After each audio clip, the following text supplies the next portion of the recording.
Here in Nigeria, we are blessed with an abundance of resources. And the resilience, determination, and ambition of our people make us a proud nation. But we should be able to live a normal, everyday life.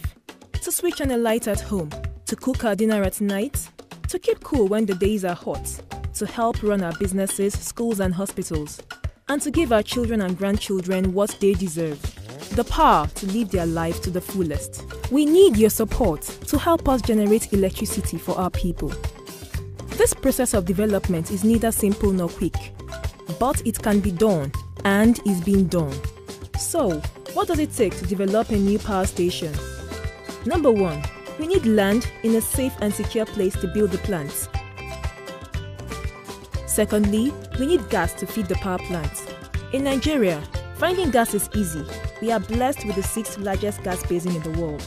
But before we can turn the gas molecules into power, we need to make substantial and desperately needed investments in gas processing infrastructure. We also need to build the pipelines to deliver the gas to the power station.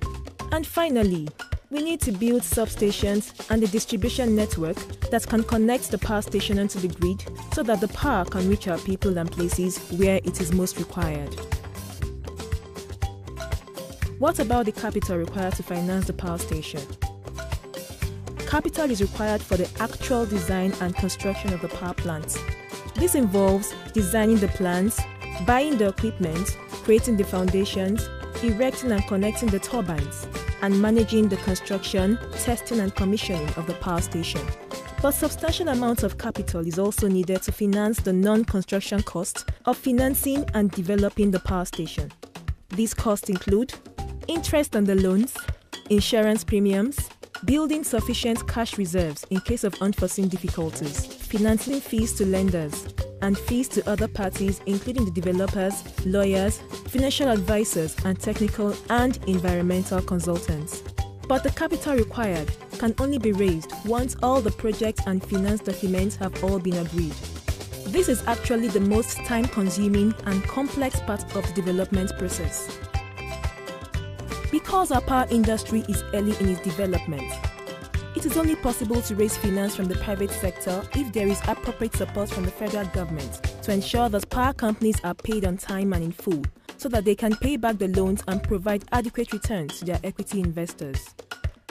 Hence, a letter of support from the federal government is one of the central documents without which it would be impossible to raise the finance.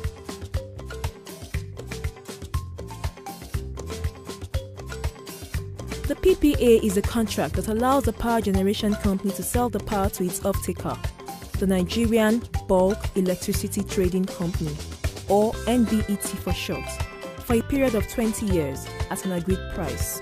NBET is wholly owned by the Nigerian government, hence the need for determination payments in the PPA to be backstopped by the government's letter of support. Then, we have the gas sales agreement with our gas supplier, the gas transportation agreement with the National Gas Company of Nigeria, the grid connection agreements with the Transmission Company of Nigeria, the engineering, procurement and construction contracts, as well as contracts to operate and maintain the plant over the term of the PPA. And there are numerous other licenses and permits that have to be acquired. Plus, we have to conduct detailed, lengthy research into any environmental and social implications and ensure that all communities that might be affected by the construction of the plant are properly looked after. These studies all have to be conducted to high standards and approved by international agencies. Finally, we have to draft, negotiate and agree the finance documents with the lenders to the project, including agreeing support from the World Bank Group, who are playing a critical role in the development of the power industry in Nigeria. Every member of the development team is required to understand that each key project document has to be developed in parallel rather than in sequence. This holistic approach ensures that the project and finance contracts are aligned together, such that the key project risks are allocated properly to the satisfaction of all stakeholders. To put this into context, it is important to recognize that for a large-scale IPP, the development process alone can quite easily take up to 3 years. plus add another 2 to 3 years to actually build the plant. Means that it can take around 5 years from start of development to the time that the turbines are switched on and electricity is generated. As a result, we have no time to waste. But with the help of all our partners and advisors, and importantly, all the government departments and agencies who are the counterparties to many of the contracts. And, critically not forgetting, all the parties whom are involved in gas production and processing and electricity transmission and distribution.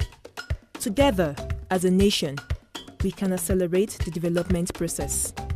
Mr. President, in his roadmap for power sector reform, made the bold and visionary commitment to the birth of a modern, efficient, customer-focused, private sector-driven electricity supply industry. All the IPP developers and power distribution companies are working to deliver this vision.